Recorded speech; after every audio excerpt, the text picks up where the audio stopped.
Hi everyone, Aaron here for Zillotech, and iOS 18 released with hundreds of new features and changes. However, many of those features and changes can actually have an impact on battery life, and just in general, using your phone, of course, with certain features enabled or disabled can actually affect your battery life as well. So let's go over the iOS 18 battery tips and tricks this year to help you get the best life out of your phone. Now, the first thing is if you just updated your phone or just finished installing, it's going to take a couple days for it to normalize. So give it some time, but make sure that it's updated, be patient, and then also make sure your apps are updated. This year, we had a couple different apps that were taking up significant battery life, and if you don't update your apps, you'll definitely want to do that. Go into your app store, tap your name in the upper right, and then here we can just pull down and it will refresh. So let me do that. And you'll see now I have 3 different ones to update. So once I update these, typically that will fix any battery issues, especially if you haven't updated them since iOS 17. Now the next thing is Apple included some changes with iOS 18 to your battery. If we go into settings, go to battery, under battery health and charging, we have new information. If we go under charging, we can now select a charge limit. Now this may not be available on all phones, but if you don't have it, I would recommend optimized battery charging, or you can change your charge limit based on how much you use your phone. I need 100% so I can get through the day, but if you're someone that doesn't use it as much, maybe set it to 80% to extend that battery health over time. You'll have to adjust this based on your usage, but if you're using this, it turns off optimized battery charging and lets you manage it on your own. So go ahead and set that however it works best for you. I'll use optimized battery charging and we'll just leave it on. We'll leave it on like that and continue to use it. Now, as far as brightness goes, that's one of the biggest impacts to your overall battery. The displays are super bright, but sometimes if you don't have auto brightness on, it can impact your battery. Now, many people say turn off auto brightness, but you really don't want to do that. You want to use auto brightness along with adjusting it yourself. So go into your settings, go under accessibility, go to display and text size, and then at the bottom, turn on auto brightness. I only turn it off for these videos so it doesn't change during the video, but typically throughout the day, I'll just adjust it down if it's too bright or adjust it up if I need it. Then you lock the screen and it will adjust on its own after that. So as you just sort of adjust it at night, it will adjust on its own. Of course, the less brightness, the less amount of power, and in general, it will actually save you battery. So adjust that as needed. So if it's too bright, maybe during the day, but you don't need it that bright, go ahead and just bring it down. Also, another thing many people disable that they shouldn't is Wi-Fi. If you have Wi-Fi available, you want to use this over cellular. This is directly from Apple. It uses less power than cellular data and definitely is something you want to leave on, along with Bluetooth, especially if you're using AirPods. Bluetooth uses very minimal power. Now, if you don't have Wi-Fi available, I would definitely turn it off. Also, within your Wi-Fi settings, I would scroll down and turn off Ask to Join Networks. Then it won't continuously seek new networks. I would turn that off so it just doesn't ask you or sort of look for new networks unless you select them yourself. I find that this actually reduces a little bit of battery usage and helps overall, but definitely use Wi-Fi if you have it available, whether that's at work or home.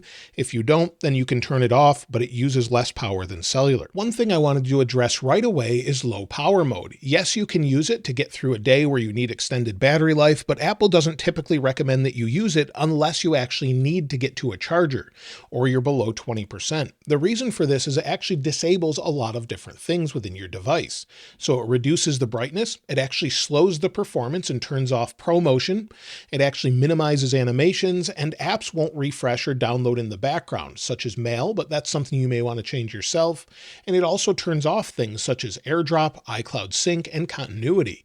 So all of those features get disabled when low power mode is on. So it actually tells you that here, and if you want to use it, you can, of course, but it's not really recommended unless you actually need to get to a charger. For day-to-day use, you typically want to leave that off according to Apple. And I'll link a little description that they have about maximizing battery life and lifespan. Basically, we just covered what Apple says, but there's a few other things to talk about as well. The always-on display, if you have a device with that, iPhone 14 Pro or 14 Pro Max up to the 16 Pro series, typically I use it, but I use it like this, with a blacked-out display and just displaying the time and date. You can adjust this as you would like, but it doesn't seem to use a ton of power. It will use a little bit though, and if you want to disable it, go into your settings, go to display and brightness, go down to where it says always on display, and then customize this how you'd like. Typically, if you turn it off altogether, of course, you'll save the most amount of power, but I actually like to have it, but I just leave the clock on. So I just have it show notifications, but not show the wallpaper. So again, adjust this as you would like. Now, many people pick up the Pro model of the iPhone so that they can actually have 120 Hertz ProMotion. It makes this display super smooth when scrolling, and it's definitely noticeable to some people. Not everyone actually notices this, and if you don't notice it, you can turn off ProMotion to save additional power. We can do that by going into Settings, going to Accessibility, then going to Motion, and then at the bottom we have Limit Frame Rate. It says sets the maximum frame rate of the display to 60 frames per second. So once enabled, it can dip below that, but it can also go up to 60 Hertz instead of 120 Hertz, saving additional power. I would turn this on if you're not sure if you notice it, see what it's like, and if you don't notice a difference, you can keep it enabled for additional battery life. However, that does take a feature away. The same is true with reduce motion. Apple actually reduces the motion when you turn on low power mode, at least in some areas. This actually will reduce the motion a lot, saving additional power. Again, you're changing the overall appearance of the OS, but if you actually prefer it that way, you can turn it on and maybe prefer crossfade transitions. But turn on reduce motion and you'll save a little bit of power as Apple disables that when you're actually in low power mode. Something else I would recommend is, depending on when you're watching this video, is Apple Intelligence in Siri. Once this is available to everyone, depending on when you're watching this video, this actually uses a significant amount of battery life, at least initially. Now, I actually prefer the overall features of it enough to actually leave it enabled, but if you don't care about it, you've been using it, you can just turn it off, and if you want to turn it off, then it will ask you, are you sure? And then it will not use that amount of power to actually use all of the Apple Intelligence features. Of course, again, that's a big feature of this phone with the iPhone 16 series and 15 Pro and 15 Pro Max. So try it out, see if it's valuable, and if it's not, you'll save power by turning that off. Something else that saves a lot of power has to do with cellular. If you go into your cellular settings, under cellular data options, this is going to be very subjective based on where you live. If you go under voice and data, you may or may not have 5G standalone, but 5G standalone actually uses additional power. So if you want to turn that off, you'll actually save a little power depending on if you have that standard in your area. You can also use voice over 5G standalone, but I have it turned off as it doesn't seem to be very large in the area I'm in and doesn't work that well. So I leave it on 5G auto. However, if you have 5G networks that seem to be crowded, maybe you're getting slow speeds, or you just don't have good 5G in your area, you'll save a lot of power switching to LTE. You'll also reduce speed over time, but LTE actually uses a lot less power than 5G.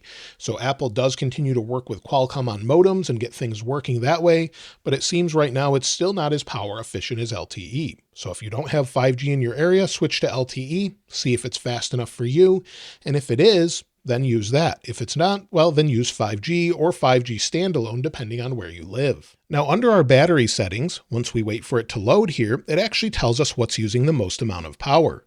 Something that uses a lot of power for me is home and lock screen, and this is typically due to notifications lighting up the display every time they come in. I've been sort of changing this over time to sort of get it not to light up my display unless I find it important.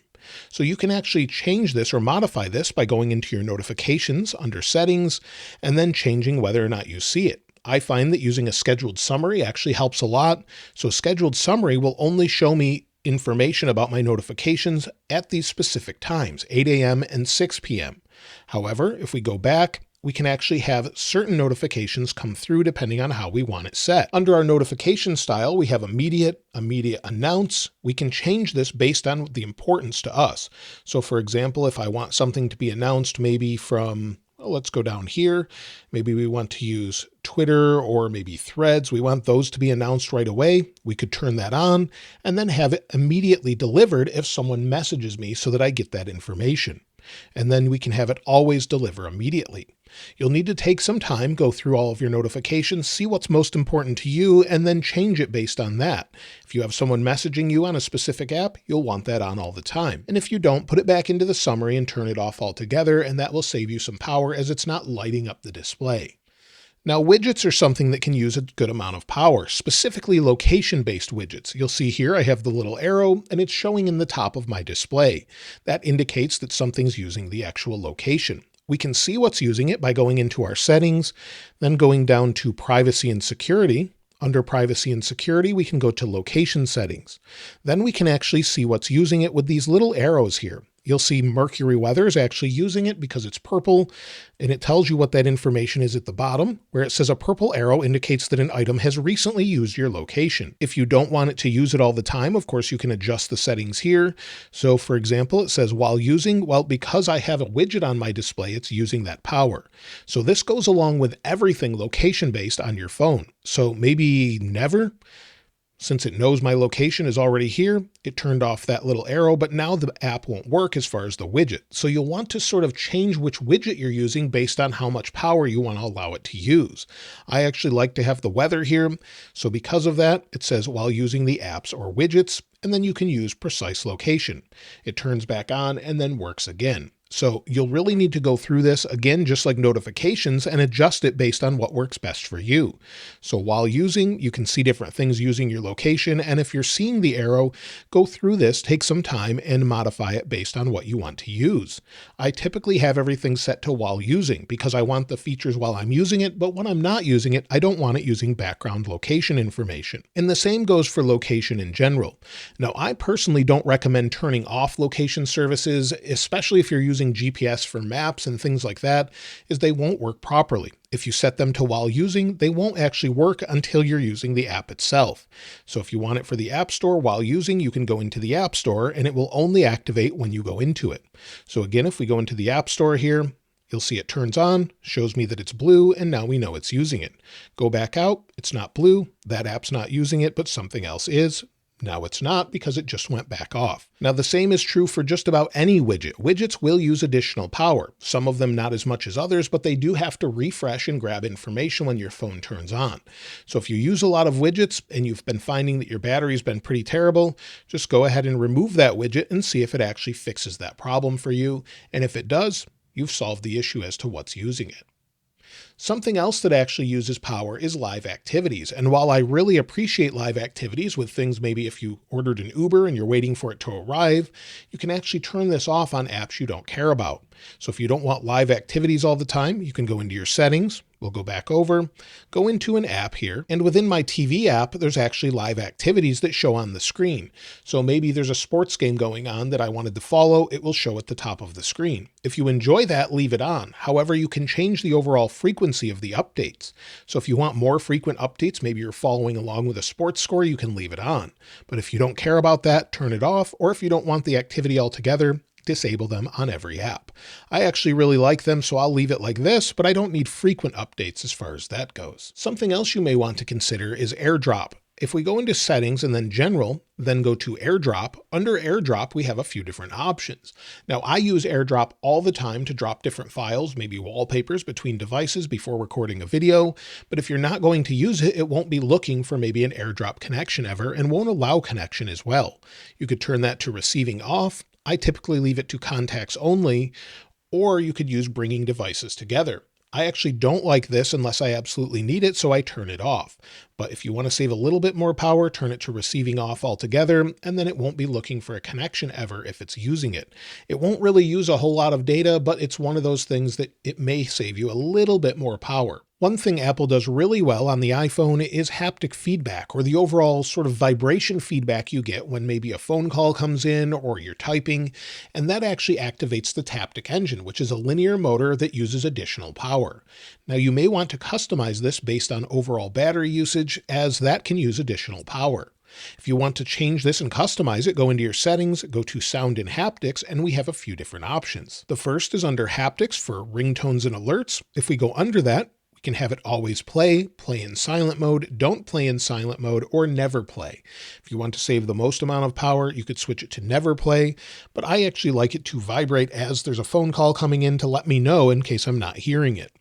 The same is true if we scroll down with keyboard feedback. If we go into keyboard feedback, we can disable that so as we type, it doesn't actually vibrate the phone. Every text input will activate that motor and use a little bit of power. So if you want to disable that, you'll save the most amount of power. However, I really like that, so I leave it enabled. Again, the same is true down below it where it says System Haptics. Play haptics for system controls and interactions. Again, if you disable this, it will turn it off everywhere. So you can customize those three different things in your sound in haptics and also in accessibility. Within accessibility settings, there's a new feature in iOS 18 called Music Haptics. Now, this is great if you need it. Maybe you're listening to a song and you want to feel the vibration of the song. And if you need that, of course, leave it enabled. However, anytime you play a song or music, it's going to vibrate the phone and use additional power. So just be aware that if you have this on, you're going to use additional power. And you can see what it's like just by playing a sample. It sort of shakes the phone and lets you know what it feels like throughout the beat of the music.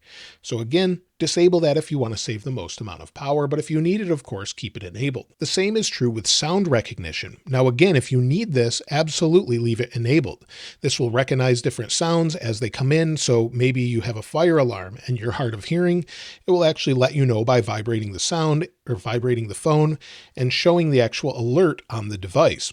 It can recognize things such as animal sounds with cats and dogs, household appliances, and more. And then you can customize an appliance or doorbell. So if you have a baby crying and you can't hear it, this could recognize it and then let you know, and then give you an alert tone and haptics as well. So again, if this is something you find that you need, absolutely leave it enabled, but it does use additional power and sometimes quite a bit of power as well. So I leave it disabled as I thankfully don't need it, but if you do need it, keep it enabled. And the same is true with many accessibility controls. Apple introduced some great new features this year, specifically with things such as eye tracking, but they use a tremendous amount of power. So if you don't need them, you may want to turn them off if you're finding that you're going through a lot of battery and you're not sure why. Now, Safari gets some great features in iOS 18. However, there's one feature you may want to disable based on your overall usage. If we go into settings, go down to our apps, and then go to Safari. Within Safari, if we scroll down, we have the option to preload the top hit.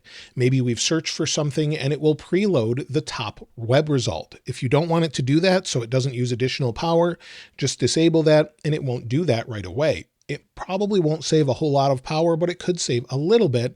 And again, that's sort of a privacy thing where it's not going to preload that altogether. Another thing we can do to save additional power is go into our map application, whether that's Apple Maps or Google Maps, and we can save a location for offline use. Not only will that save data, but it will also save it from maybe needing to gather that information locally while you're in that area trying to navigate. It can still grab information such as traffic and more, but if you want to actually save a specific area, so if we zoom in here a little bit, go to our name in the bottom right or our account icon, then within Offline Maps, tap Add, and then we can say Current Location. So we'll do that. And then you can actually zoom out to an area it allows and save an entire city. So for example, I can save the whole area of Charlotte and it actually tells me how large that map size is, 4.22 gigabytes. If I want to do that or maybe zoom in a little bit, we can download and save some additional power. So now we'll download it. It's going to save that specific area and then sort of optimize it all together. You can sync it with your Apple Watch as well,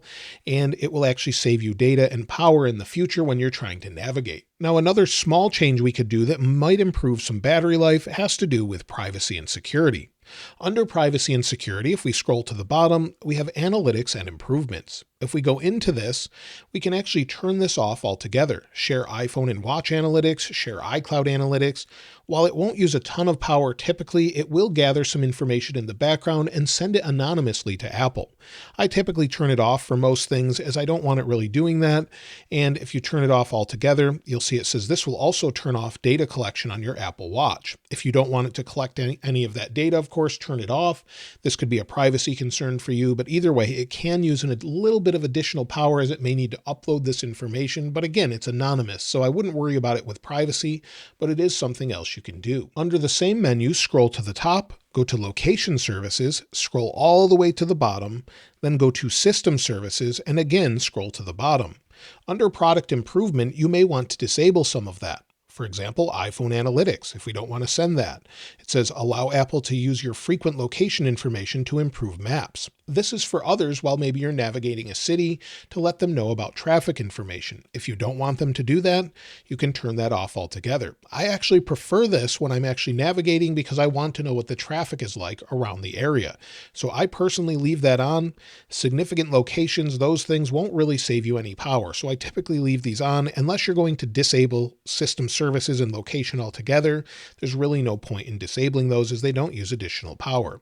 As long as you have these customized, as I talked about earlier, then you really shouldn't have an issue with that.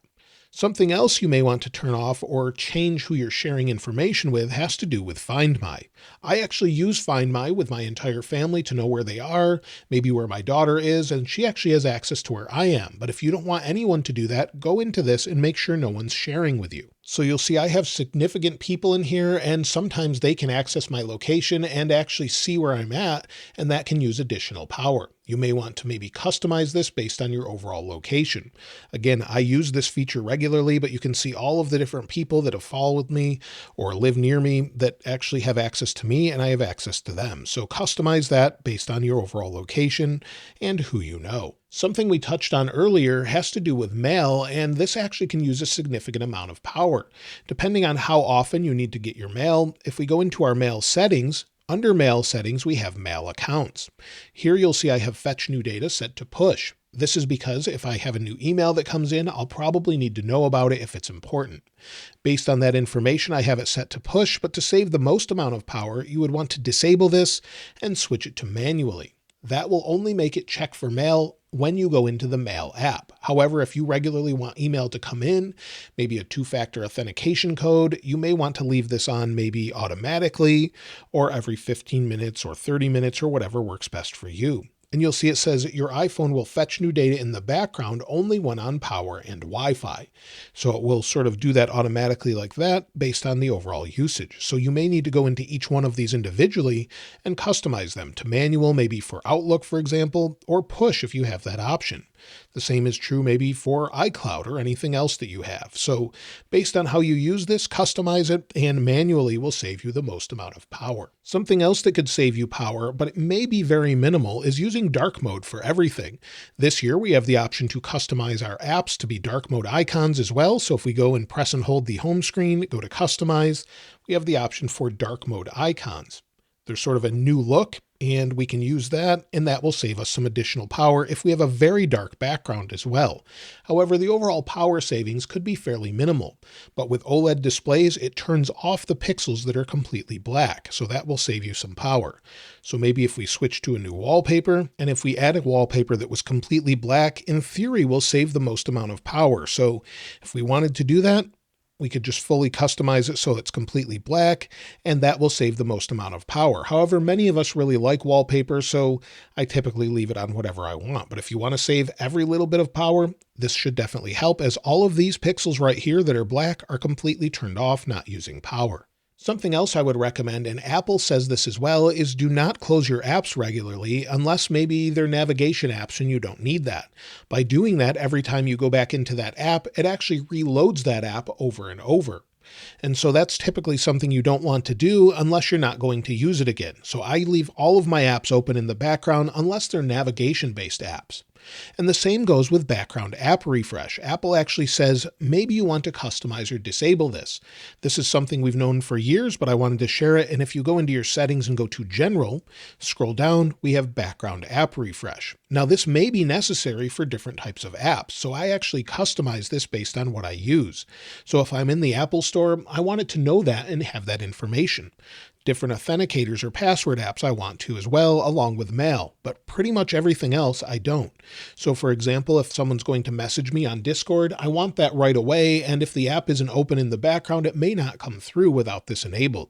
However, if you want to save the most amount of power, well, you can just disable it altogether. But if you have something such as a car that uses a key in the background, such as a Tesla or a Rivian, or maybe a Lucid Air or a Kia or a Hyundai, anything that can use your phone as a key, you may want to enable it for that key so that it works regularly. If you don't have the app open, sometimes that won't work properly. So just keep that in mind and enable or disable that based on your overall use. So that's everything I would recommend for iOS 18 to get the best battery life for you.